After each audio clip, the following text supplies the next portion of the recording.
चिराखी जिनु दुनिया ता बराबर गोरा द मदीने लार कुसे पा ज़ेरो ज़रो गोरा सानिए निष्ठा प दुनिया गमन ज़रो गोरा ستاینا کی باز گنبد خزرات ګورم. زم فضل نبی ملګرو مونږ باندې خپل خوش قسمتي وګڼو چې مونږ سره نن موجود دی د تحصیل په بو داسې نامور ممتاز ناتخوان اغله زرمت خلیل صاحب. زرمت خلیل صاحب دغه تعارف محتاج نه دی. ډېر مختلف وختونو کې مختلف پاکستان ټي ویژن ریډیو پاکستان خیبر ټي وی مختلف دغه چې کوم دی چینل باندې د خپل د اواز د خوبصورت اواز چې کوم دی هر وخت جوړ شوی دی. نن موږ سره موجود دی زرمت خلیل صاحب. د موږ یو خسته غونات هم اورو او د په ژوند په اړه به موږ خبرې کوو. ناظرین زموږ د په حق له فیشي چې د تعلق د کومه علاقې سره او د شوق څنګه پیدا شوی دی. زرمت خلیل صاحب وړاندې خوشتا شکریا موږ دا کوم موږ وخت راکو زموږ ناظرین دا درته و چې د ناتخواني لکه ستا شوق څنګه پیدا شو او دا تا کله شروع کړی د ناتخواني؟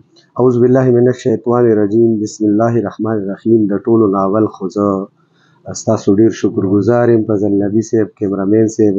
الله تاسو خوشاله آباد لري چې په دې تنگ مصروف ژوند کې تاسو رالی او زمونږ تپوس هم وکړو.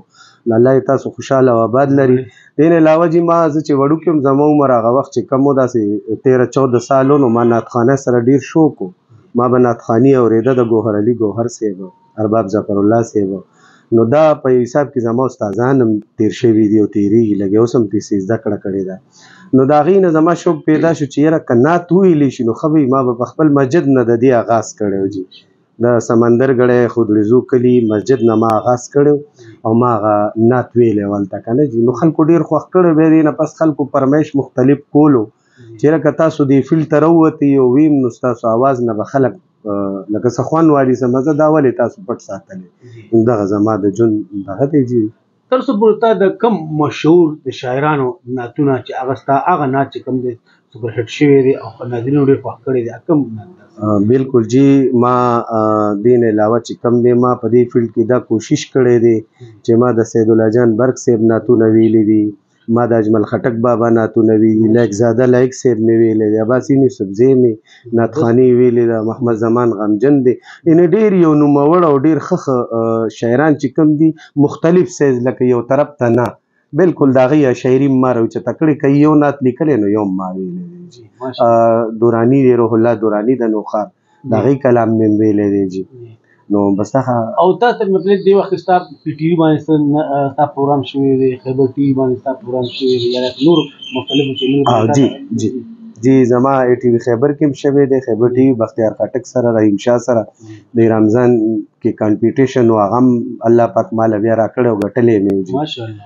او ریډیو کې هم او اف امونو کې مختلف چینلونه لکه زیات تر زما نعتخواني لګیا د شروع د خلک اوري. د خلکو ډېر مشکور یم ډېر شکرګزار یم چې لکه په دې تنګ وخت کې مصروف دور کې بیا هم ما اوري. خلکو سره دومره ټیم نشته ما به د چا د کمنټس جواب هم نه ورکړی سر جي. خو زه ډېره بخښنې سره لکه ویمه چې الله دې ټول ښاد او آباد خوشحاله لري. سره ستاسو درته یو اواز نعتخوان اواز د سندرغاړي اواز یو ښکلی اواز دا څه حده پورې وي د عمر لحاظ سره؟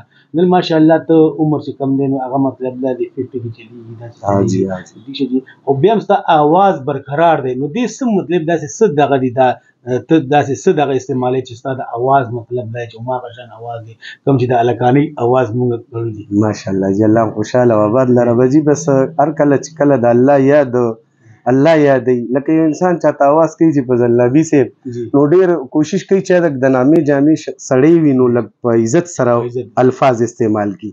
او که دا الفاظ د الله او د الله رسول په حق کې استعمال شي یا د اذان په وخت کې استعمال شي نو زه چې د نیک کار دپاره هغه اواز الله پاک ټول عمر قایم او دایم لري جي. تاسو د په حق له باندې اورېدئ زرمت صاحب اوس به موږ دنه اورو.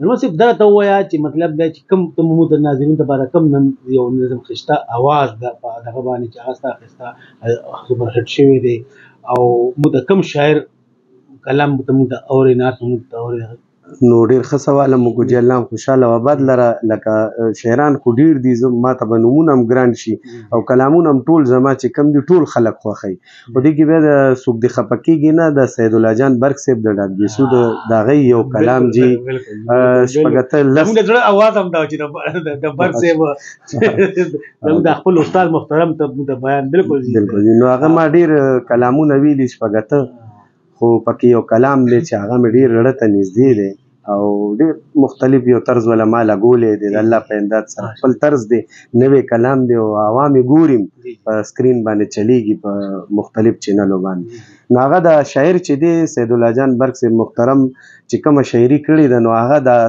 سپوږمۍ چې کله راوخېږي د څوارلسمې یا د خلکو ته ښکاري د شپې پراته نو یې کې ګوري او د شاعر چې دی هغه سپوږمۍ سره مخاطب دی هغه سپوږمۍ سره خبرې کوي نو هغه زه ترنم کې لږ پیش کړم سپینې سپوږمۍ زه به دې ټوله شپه رڼا ته ګورم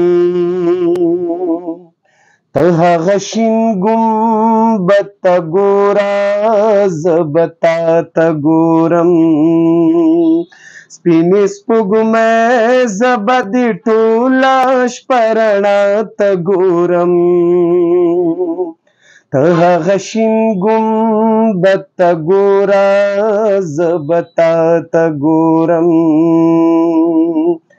ته چې راخېږې نو دنیا ته برابر وګوره د مدینې لارې کوڅې په زیر او زرو ګوره ثانیې نشته په دنیا هغه منظرو ګوره ستا عینکې به زه ګمبد خضرا ته ګورم ته هغه شین ګمبد ته ګوره زه به تا ته ګورم برکه سپوږمۍ کې څومره ښکلې نظارې وینمه کله ګمبد کله یې دنګې منارې وینمه دلته کې ناست یم او ښار د مدینې وینمه سپوږمۍ چې لاړه شي نو بیا خپلې جړا ته ګورم